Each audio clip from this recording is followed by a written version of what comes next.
মুহতারাম মুআজ্জিজ হাজিরিন, জিলকদ মাসের আজ দ্বিতীয় জুম্মা। আজকে জিলকদ মাসের 8 তারিখ।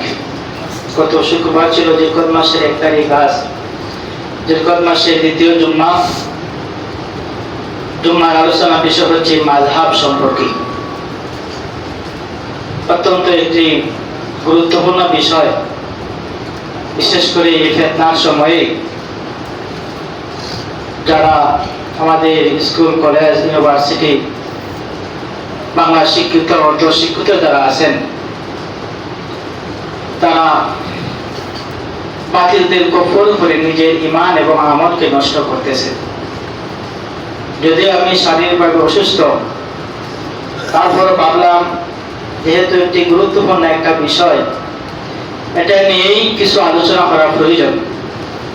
কারণ আমাদের যে জেনারেশন এবং পরবর্তী জেনারেশন যারা স্কুল, কলেজ, ইউনিভার্সিটিতে যারা পাস করবে, আজ থেকে 10 বছর পর, 15 বছর পর, 20 বছর পর দেখবেন প্রত্যেকের ঘরে ঘরেই মাযহাবী হয়ে গেছে।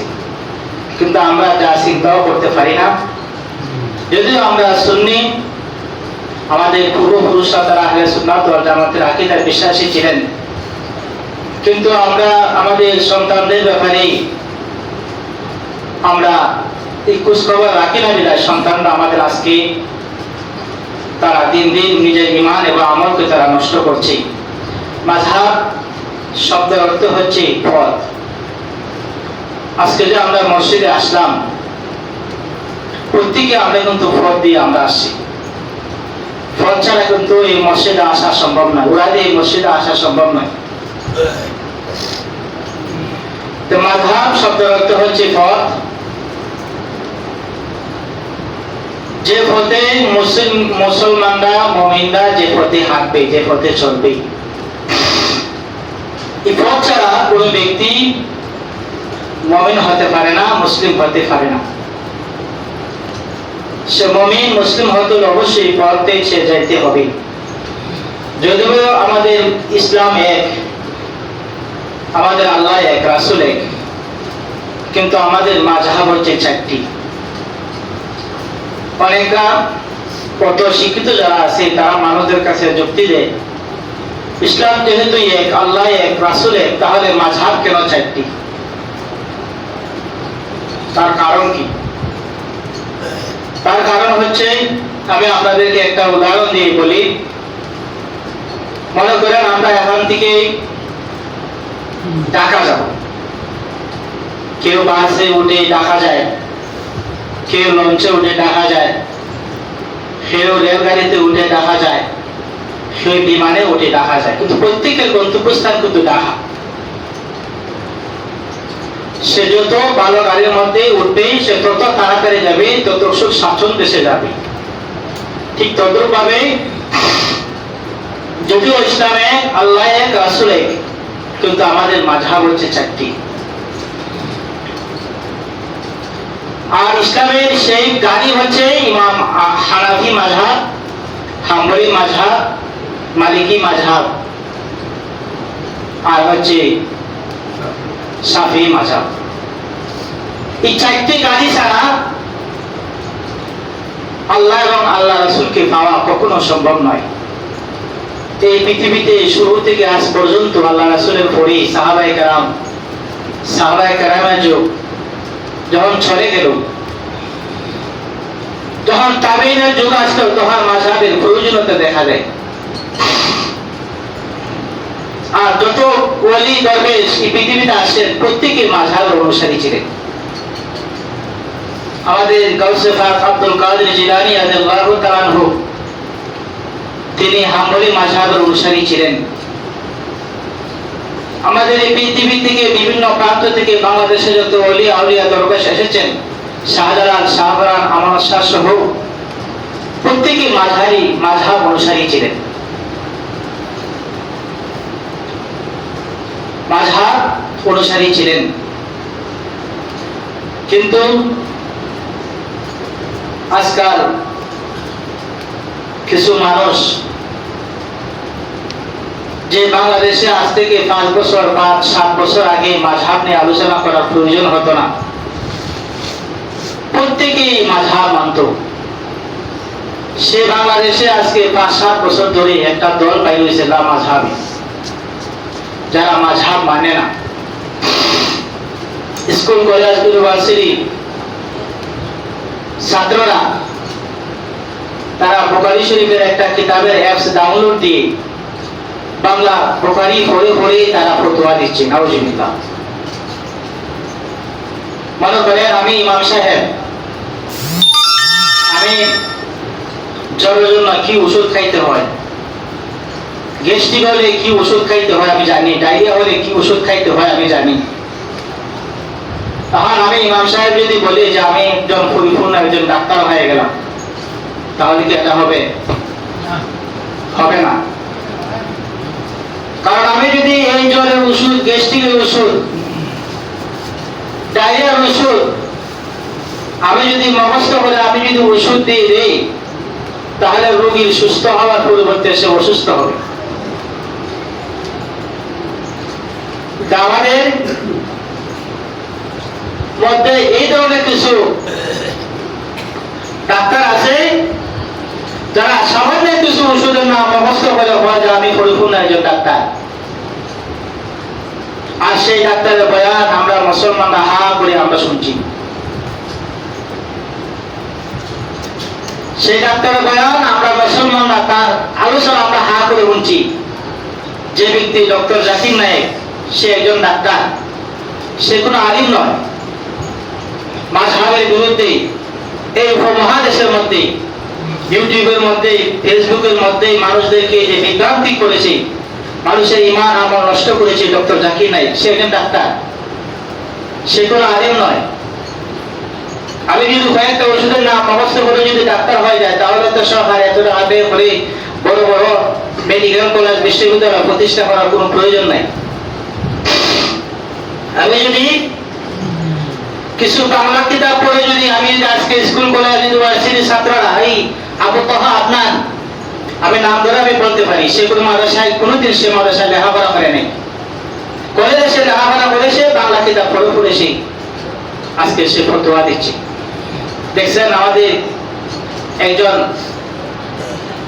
নামধারী একজন সাহেব, আহমদুল্লাহ সাহেব, উনি আল্লাহ রাসূলের শানে যে একটি বেয়াদবিমূলক একটা উক্তি করেছেন, ফেসবুকের মধ্যেই, বিশেষ করে আমরা যারা ফেসবুকে থাকি আমরা দেখি ভাইরাল হয়েছে।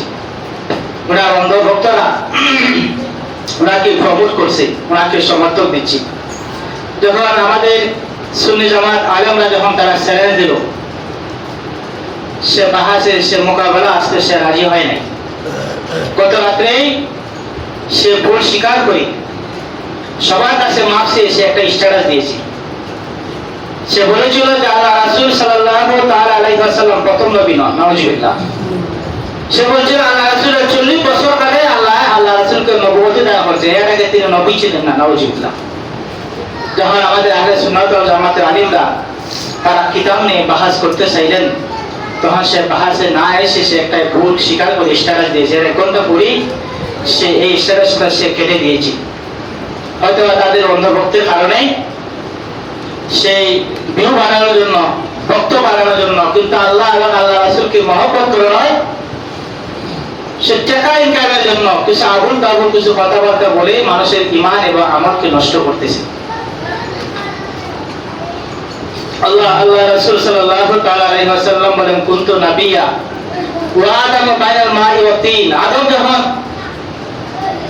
মাটি এবং পানি মধ্যে ছিল, যখন আদমকে আল্লাহ সৃষ্টি করেন নাই, আল্লাহ রাসূল বলেন তখন আমি নবী ছিলাম। সুবহানাল্লাহ। আল্লাহ রাসূলকে আল্লাহ পাক রব্বুল আলামিন প্রথম সৃষ্টি করেছেন, এইজন্য তিনি প্রথম নবী। এই দুনিয়ার নিয়মে তিনি আল্লাহ পাক রব্বুল আলামিন আল্লাহ রাসূলকে উনাকে শেষে পাঠিয়েছেন, এইজন্য তিনি শেষ নবী। যখন 40 বছর হলো, আল্লাহ পাক রব্বুল আলামিন বলেন যে এখন আপনি দ্বীনের দাওয়াত দেওয়া শুরু করুন। কিন্তু এর আগে তিনি নবী ছিলেন। আপনি দ্বীনের দাওয়াত দেওয়া শুরু করুন। 40 বছরে খালি আল্লাহ রাসূল প্রকাশ্যে দ্বীনের দাওয়াত দিয়েছেন। এক শ্রেণীর মানুষরা এটাকে ভুল বুঝে, ভুল ব্যাখ্যা দিয়ে আজকে মুসলমানদের ঈমান আমল নষ্ট করছে। তো যাই হোক,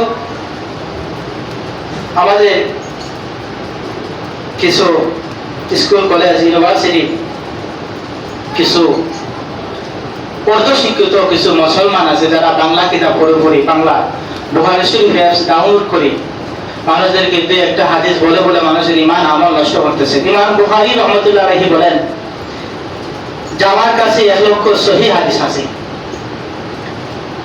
কিন্তু তিনি এই বুখারী শরীফে মাত্র 7,000 হাদিস তিনি লিপিবদ্ধ করেছেন।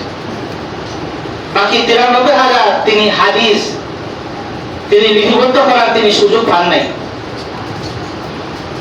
তাহলে বাকি 93,000 হাদিসকে কি আমরা দুর্বল হাদিস, জাল হাদিস বলতে পারবো? বলা যাবে না। যেখানে ইমাম বুখারী বলছে যে আমার কাছে 1 লক্ষ সহিহ হাদিস আছে, মাত্র 7,000 হাদিস তিনি ইমাম বুখারী কিতাবের মধ্যে লিখছেন। বাকি 93 হাদিস তিনি উনি লিখতে উনি সময় পান নাই। দেখেছুন আহলে হাদিসরা আছে, তারা ওই 7,000 হাদিসকে তারা শুধু মানে, কিন্তু বাকি 93,000 হাদিসকে তারা মানে না। নাউজুবিল্লাহ। আল্লাহ রাসূল সাল্লাল্লাহু তাআলা আলাইহি ওয়াসাল্লাম প্রায় নামাজ যখন আমাদের উপর ফরজ হয়, আল্লাহ রাসূল 17 মাস 3 দিন প্রায় 18 মাস উত্তর দিকে পড়ে বাইতুল মুকাদ্দাসের দিকে ফিরে আল্লাহ রাসূল নামাজ পড়েছেন। এই হাদিসটা বুখারী শরীফের হাদিসের মধ্যে আছে। 17 মাস 3 দিন পর আল্লাহ পাক রব্বুল আলামিন আল্লাহ রাসূলের অন্তরে আকর্ষণের কারণে, মক্কার প্রতি আল্লাহ রাসূলের মায়ার কারণে আল্লাহ পাক রব্বুল আলামিন বলেন, হে রাসূল আপনি সাথে সাথে পশ্চিম দিকে আপনি ফিরে যান, কাবার দিকে ফিরে যান। যেহেতু আপনার মনটা কাবার দিকে, আপনার জন্মস্থানের দিকে, আপনার মনটা কাঁদে, তারা আপনাকে এই জন্মস্থান থেকে বের করে দিয়েছে, তাহলে আজ থেকে আপনার কিবলা হচ্ছে কাবা। সুবহানাল্লাহ। তো বুখারী শরীফের হাদিসের মধ্যে আছে, যারা শুধু বুখারী বলে, তো বুখারী শরীফের হাদিসে আছে আল্লাহ রাসূল সাল্লাল্লাহু আলাইহি ওয়াসাল্লাম উত্তর দিকে ফিরে বাইতুল মুকাদ্দাসের দিকে ফিরে নামাজ পড়ছেন। তাহলে আপনারা নামাজ পড়েন। আবার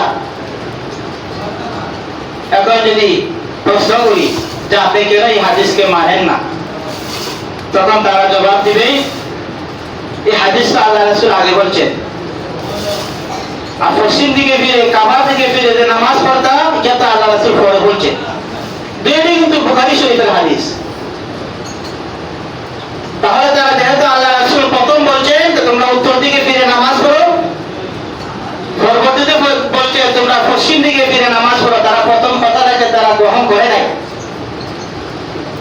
কিন্তু আল্লাহ রাসূল তো বুখারী শরীফের মধ্যে আছে আল্লাহ রাসূল সাল্লাল্লাহু তাআলা আলাইহি ওয়াসাল্লাম নামাজ পড়েছেন, রুকুতে যাওয়ার সময় আল্লাহ রাসূল হাত উত্তোলন করেছেন। আল্লাহ রাসূল রুকুতে যাওয়ার সময় হাত উত্তোলন করেছেন। পরবর্তীতে আল্লাহ রাসূল সাল্লাল্লাহু তাআলা আলাইহি ওয়াসাল্লাম নামাজের মধ্যে হাত উত্তোলন করেন নাই। এটা বুখারী শরীফের হাদিস। তাহলে আমরা যদি তাদেরকে প্রশ্ন করি যে আপনি আগের হাদিসটা আপনি পরবর্তী হাদিস মুখস্থ করলেন, পরবর্তী হাদিস আপনি মানলেন, কিন্তু এখানে আল্লাহ রাসূল প্রথম তিনি হাত উত্তোলন করলেন রুকু যাওয়ার সময়, পরবর্তীতে হাত উত্তোলন করলেন না, পরবর্তী হাদিসটা কেন তোমরা নিলে না? তারা জবাব দিতে পারবেন। তাদের স্বার্থের উপর যখন আঘাত করি, তখন তারা টাকার জন্য অনেক কিছু তারা করতে পারে। আল্লাহ রাসূল সাল্লাল্লাহু তাআলা আলাইহি ওয়াসাল্লাম সাওমে বিশাল লিখেছেন। হযরত আবু বকর, হযরত উমর সাওমে বিশাল লিখেছেন। সাওমে বিশাল হচ্ছে এমন রোজা, সাহরি সারা রোজা। আমরা রোজা রাখি, সাহরি খাই। আল্লাহ রাসূল সাল্লাল্লাহু আলাইহি ওয়াসাল্লাম তিনি রোজা রাখছে, সাহরি না খাই। যখন দেখলেন আবু বকর, হযরত উমর ফারুক তারা দুর্বল হয়ে গেলেন, আল্লাহ রাসূল তখন সাহাবীদেরকে জিজ্ঞেস করলেন, আই উসাই তোমরা কেন সাওমে বিশাল করেছো, তার কারণ কি? সাহাবায়ে কেরাম বললেন, ইয়া রাসূলুল্লাহ আপনি সাওমে বিশাল করেন, সাহরি না খেয়ে আপনি রোজা রাখেন, এইজন্য আমরাও সাহরি না খেয়ে আমরা রোজা রেখেছি। আল্লাহ রাসূল বলেন, আইয়ুকুম মিসলি তোমরা কি আমার মতো? সুবহানাল্লাহ। তোমরা কি আমার মতো?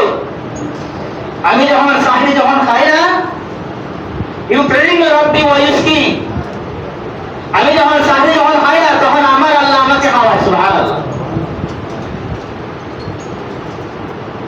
আজকে যারা বুখারী শরীফ পড়েন, বুখারী শরীফের হাদিসের মধ্যে তো সাওমে বিসালের কথা আছে, সাহরি না খেয়ে রোজা রাখার কথা আছে। তাহলে এই সাওমে বিসাল রাখো, দেখে তোমাদের কতটুকু পর্যন্ত তোমাদের শরীরে শক্তি আছে।